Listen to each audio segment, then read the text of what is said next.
Welcome to our presentation about the blue-footed boobies. In this video, we will go through the evolution of the boobies along with their mating ritual, food source, and habitat interactions. Arguably, one of the most interesting species names is that of the tannin white bird primarily found in the Galapagos Islands, the blue-footed booby. Swala nebuxii is the genus name of the animal. The blue-footed booby was first described by a French scientist named Alfred Milne Edwards in 1882. There are two subspecies of the animal as well. Swala nebuxii, which was found by Edwards on the Pacific coast of southern and middle America, and the Exia, found in 1948 on the Galapagos Islands.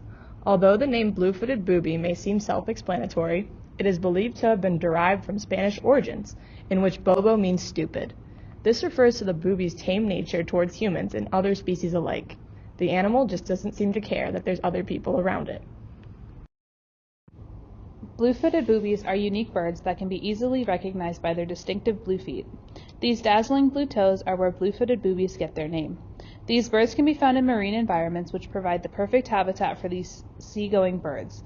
They can be found in tropical and subtropical regions off the west coast of Central America and northern South America. Blue-footed boobies eat mostly fish and squid, along with anchovies, sardines, mackerel, flying fish, and other small fish. The larger female boobies take larger fish on average than males and can dive more deeply than males. Blue-footed boobies catch fish by diving during daylight hours. From heights up to 80 feet in the air, they can dive as deep as 65 feet. The blue-footed booby resides solely in marine habitats and spends most of their time near the coast. This allows the seabird to remain close to their food source and also the open sea, which provides an escape from predators like the Galapagos hawk. Blue-footed boobies typically spend their day resting near the shore or perched up upon rocks due to this. This is different from the red-footed boobies, who reside in dry areas with sparse vegetation. In terms of food, the boobies catch prey by diving into oceanic water from heights of up to 80 feet, as previously mentioned. In general, female boobies catch larger fish than their male counterparts as they can dive deeper.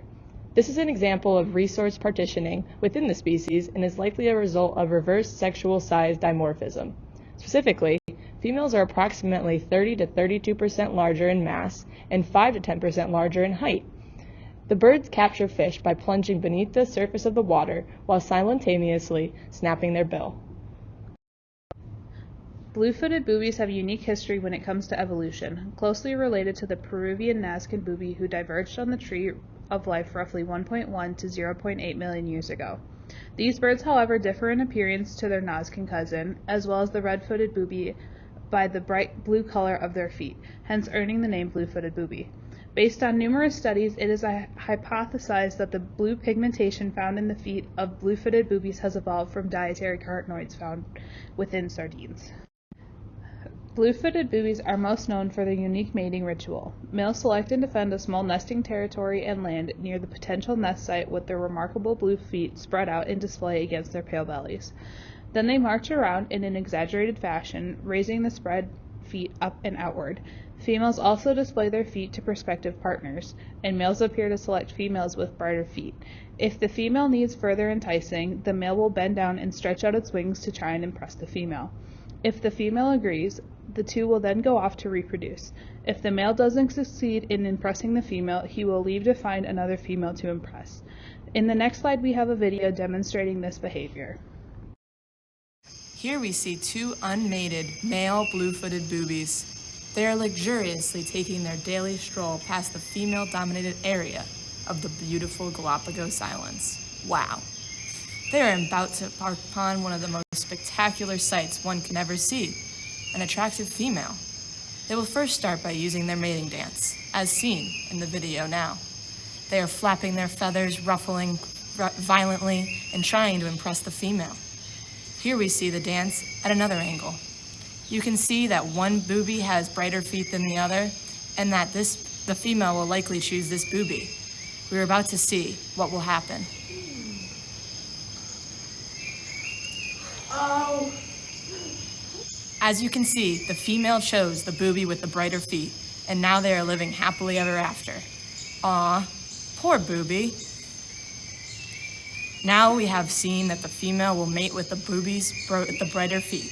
The end. After mating with a female, males will stick around the nest to help raise the young. Blue-footed boobies lay their eggs in small depressions on the bare ground. They defecate on and around the eggs to make their nest, which builds cover out of guano. They also flutter the skin of their throats by rapidly vibrating bones in the throat, which creates evaporative cooling through the open mouth. The birds also use their large webbed feet to cover their young and keep them warm.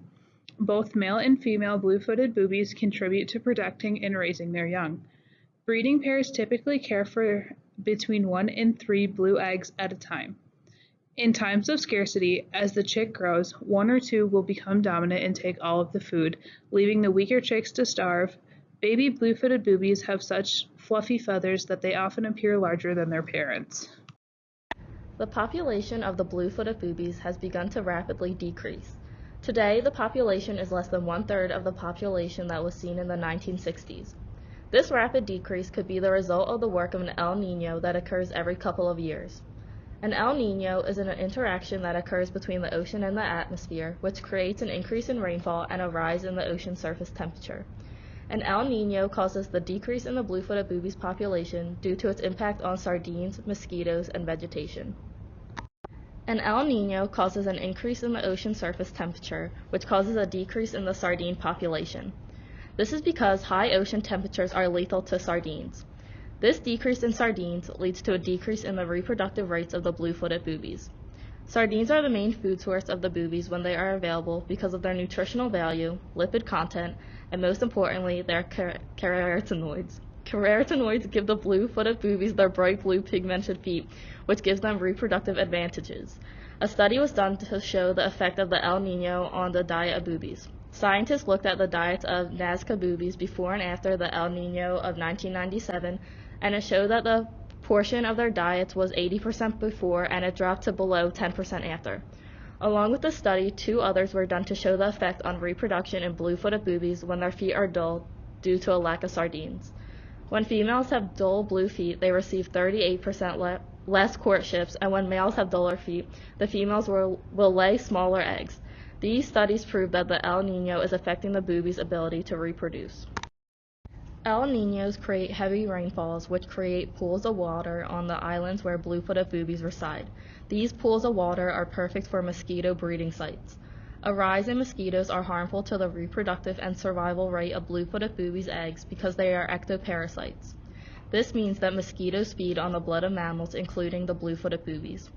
Due to the discomfort that is caused when swarmed by mosquitoes, blue-footed boobies will abandon their nest of eggs. Without the care and protection from the adult blue-footed boobies, the eggs and chicks have an extremely low survival rate. As I have previously mentioned, an El Niño increases the amount of rainfall that occurs on the islands where blue-footed boobies can be found. This increase in rainfall causes an increase in vegetation growth. Since blue-footed boobies make their nest on bare ground, a surge in vegetation decreases the amount of space they have. A study was done which shows how an increase in vegetation leads to a decline in reproductive rates. There were 2 groups of blue-footed boobies, one which lived on the upper crater of the island and another that lived on the lower crater. Before an El Niño, both sections of the islands had plenty of space for the boobies to make their nest. But after the El Niño, the lower crater had a surge in vegetation. The boobies on the upper crater, which did not have an increase in vegetation, reproduced the same as before the El Niño. But the boobies on the lower crater had a significant drop in reproductive rates.